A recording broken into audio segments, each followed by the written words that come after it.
নাবালিগ অবস্থায় যার বাচ্চা মারা যায়, ওই বাচ্চাগুলিকে আল্লাহ পাক রব্বুল আলামিন কিয়ামতের ময়দানে বাপ মার জন্য বহুত বড় সুপারিশকারী বানায়।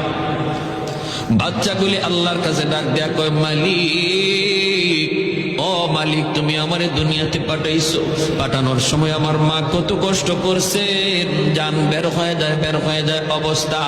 এরপরে আমি দুনিয়াতে আসলাম, এত কষ্ট আমি মাকে দিলাম, কিন্তু মার কোনো খেদমত আমি করতে পারলাম না, আমার মা ঋণ আমি শোধ করতে পারলাম না।